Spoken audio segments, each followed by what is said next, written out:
Persona 4. Dancing Hello everyone, and welcome back to more reviews. So, it's been meaning to do this, but Persona 4 Dancing All Night for the Vita. Now, I got the collector's edition of this, which came in a pretty decent, nice square box here. And because the box design is the same on both sides, it's one of those ones that had a back piece, so you could, get an idea what the heck it is for those who have no idea. So, let's see, that should be everything in there. Okay, so the box is pretty decent. I mean, if you want like an idea, like there's about my length of my arm of that, so it's pretty decent size though. So you get a 2-disc soundtrack, and you get a case that's reversible for your Vita. That is that design, and the inside out design there you can see on the package there. But I have not really used this. It's very soft. I find mine, which is a hardcover here, I'll show you it. Mine's a hard case that I actually use for any portability. If I can get out of the giant stack of Vita games on top of it. Mine's a hard one, so the only way it's busting out of this is if it pops open while falling. So, but I find this one vastly better at that. But if you want a case like that, it comes with that, and it also has a nice little middle zipper on it. And then, top it off, something else you get a little middle. There's a little teddy clip. It's made out of metal. It's pure metal. So, it's definitely not gold, though, that's for sure. So, anyone wanting to cash in. Though, it could be a decent collector's item, though, that. But, that's all you get in the limited edition. So, not anything too mind-blowing in that category. But you do get a few things. Let's see. And you do get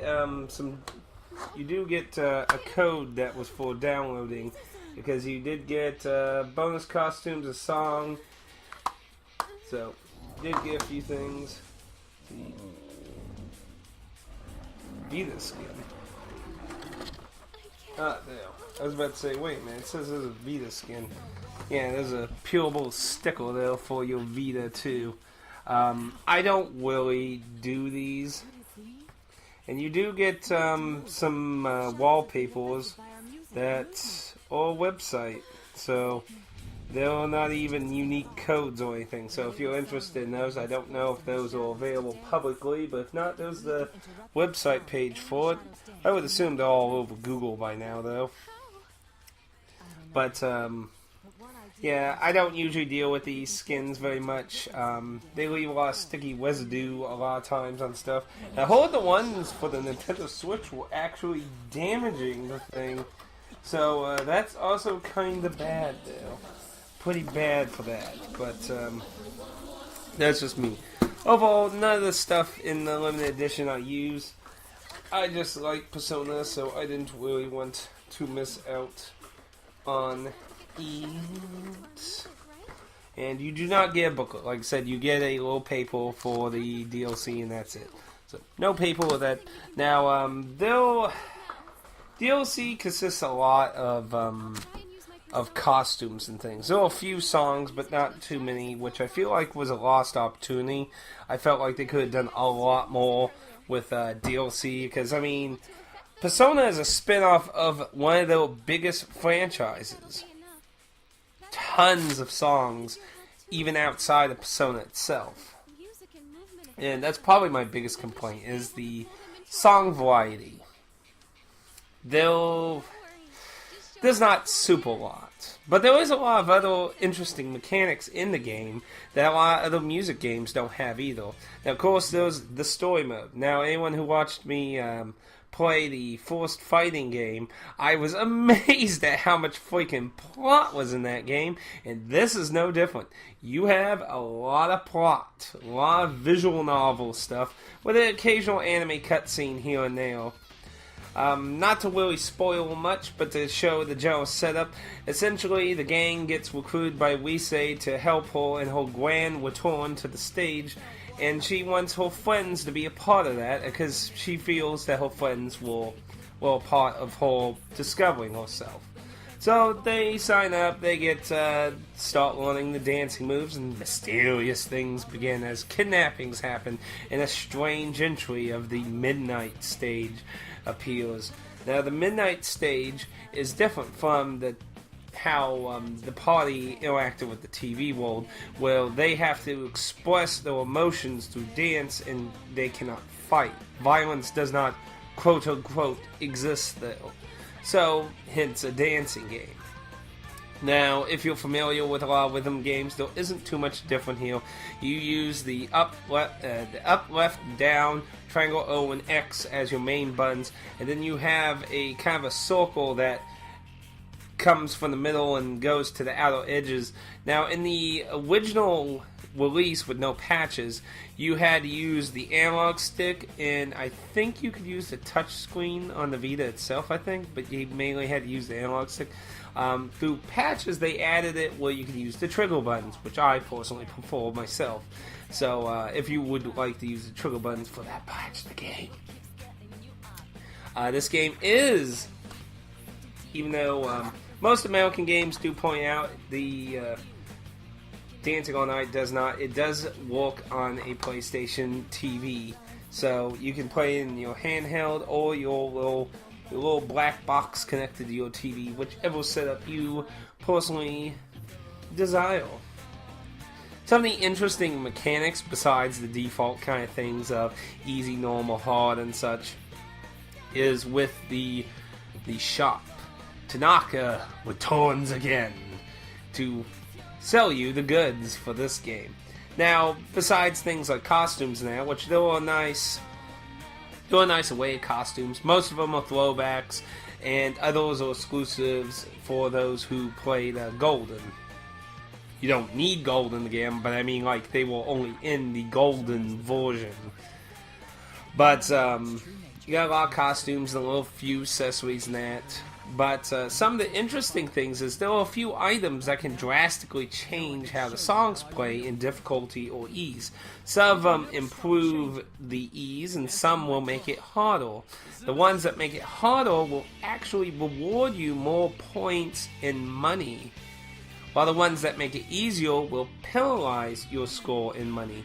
So depending on what you want, because as far as I can tell, like, for example, trophies, you can actually still get trophies while using these items. So you can activate all the items that make it easier and try to find the easiest hard song to get the trophy for the hard song. Or if you just want, a really freaking sadistically evil challenge, turn on the hard stuff. And there's a lot of different ones that modify, like the visibility, how fast they move, how slow they move. You can even reverse the notes, flip them in a mirror design, and not be used to the way that, you say it goes na na na, you can flip it, and then it goes na na na, reversing which side everything is on. So it offers a lot of customization to the songs, which is a very interesting thing I don't really see in rhythm games outside of just making it easier or harder. So I think that was a very nice addition to it to make it easier or harder. Plus, on top of that, there are some items you can use consumable that can do things too, but I didn't really dwell in those. There's also a secret character that you can unlock through the game. Not real shocking who it is. Won't spoil it here, but it is in the video later in the video, so yeah. But it's not really a story thing, it's a character for free mode. Now, story mode has tons and tons of plot between the battles that you do in the dancing. So, if you're just here purely for the music with them, then you'll want to massively skip the stories. Like most visual novels, you have skip options and that, so you can get through all that, because you do need to complete the story mode to unlock all the songs in the game. It is a requirement for a few things. But overall, you can unlock a good portion of the songs in free mode without playing it. But if you want all of them, you have to do the story mode. Now, there are some download songs, not too many, which again is a bit disappointing. Even then, I would prefer them to be in the game itself and not being hoarded out on the store. But besides that, you have the usual kind of stuff where you can listen to music, look at artwork and things that you see in visual novels and that. You can customize voice acting to play, because sometimes if you have the voice acting on, the characters will interact and talk while you do the song. And when I did a Let's Play of it, most people voted to have that off. So when I did a Let's Play of it, I didn't have it on. And I gotta say, I enjoyed it more without the interaction voicing. It's kind of distracting. There's a few whale cases where it kind of feels right, but a lot of times it's just kind of distracting, especially when they're repeating the same lines over and over again throughout that song or other songs. It gets a little, but there are a few unique little interactions in that do happen. Another big complaint I would say is in free dance mode you do customization, like I said. Well, you have the main character of the song in a partner. The main character of each song is set in stone. You can't change them. Your partner is limited. Outside where it allows you, you can't change it. So you can't just be like, I want to be kanji for every single song and have Nota be my partner or have Yukiko be my partner, or, whoever you want as your main character and partner on that. You can't just set them for every single song. So there's a lot of limitations in that. Why that is the case has been debated. I don't know if they used motion caption for this game or if they hand did all the dancing, but whichever reason, they apparently did not want to apply that to all the characters for everything. And I mean, each character has unique dancing for the songs and that, so I mean, while you could have probably, whether it was motion caption or just done manually, you could just throw the skin on the skeletal movement of it. It probably, without any adjustment for, like, say, if I was to take Yukiko's dancing skeleton and slap kanji skin on that skeleton, I'm sure there would be some weird, strange movement in a bit of that, so now, I mean, they could have fixed that by doing some manual tweaking or just outright changing, but whether it be time, laziness, or not wanting to do it, don't know, you can't. It's a bit of a shame. Now, I do want to touch on that at this time there was an announcement that there will be 2 more dancing games next year, one on Persona 3 and one on Persona 5. At the time, Atlas said they're not going to have a story mode, which means they're going to purely be focusing on the music. And these issues of having not so many songs and limited customization with the characters you want to use for those songs are probably the 2 biggest complaints they really need to address there. Especially if you're not going to have a story mode, which could change. They could maybe make some weird non-canon storyline or something, maybe some spin-off alternate universe storyline, who knows. But at the time they said they won't. And if that's the case, there needs to be more songs. And that's probably my biggest worry about it. Because you could make an argument, because it's on the Vita, that might have been holding back having a lot of songs. But it's going to have a Vita and a PS4 release, so now it's kind of up in the air whether that's going to be an issue or not. But if it wasn't, I really say those are my biggest problems in that.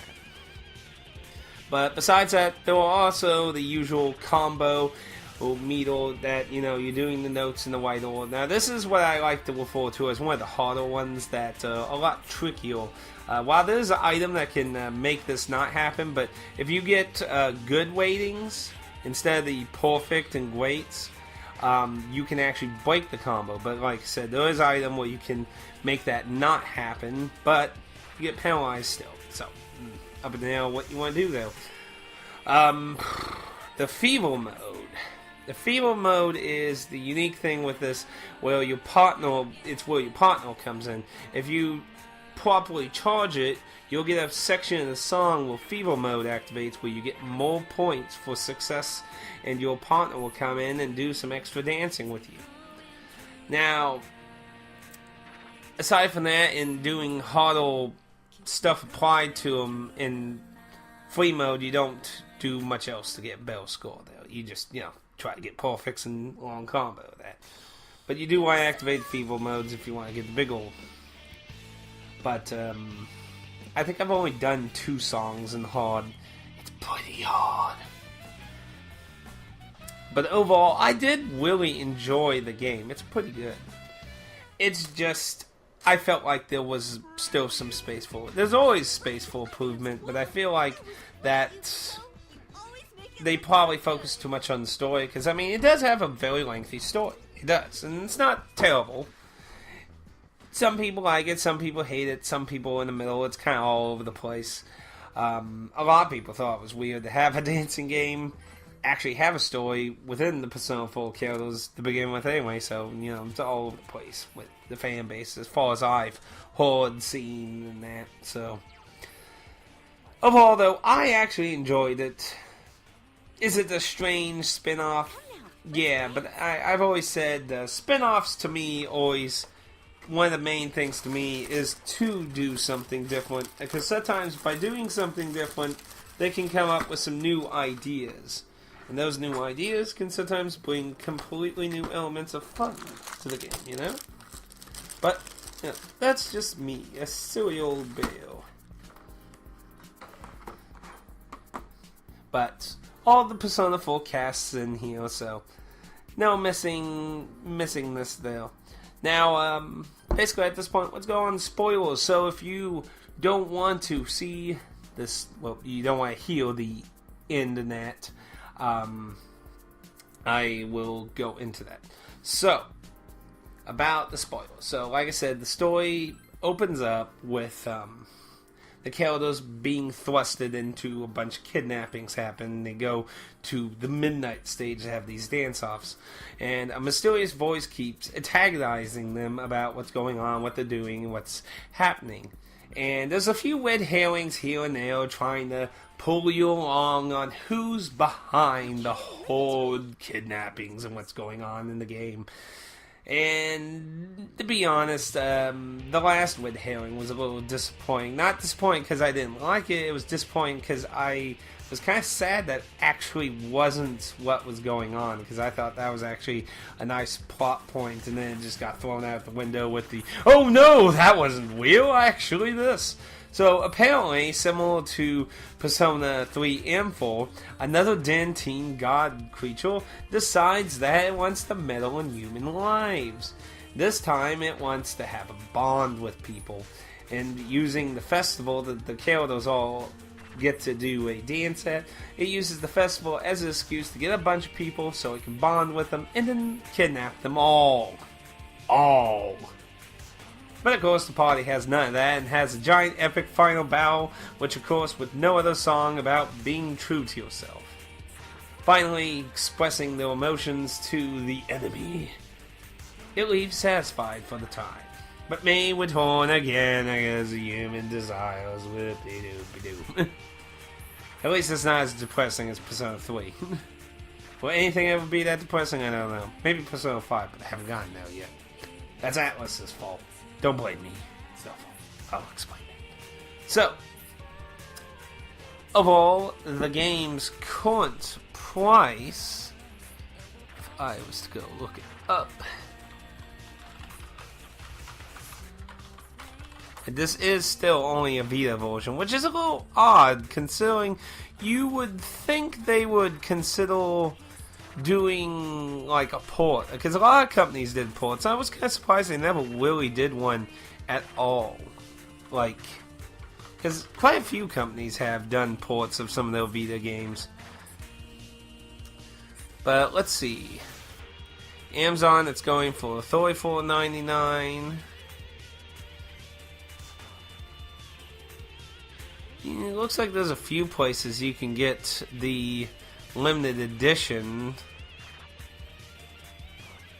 for under $100 if you're into that. And it looks like GameStop's actually offering $29.99 used. So looks like it's a little pricey if you want to get a really cheap version, but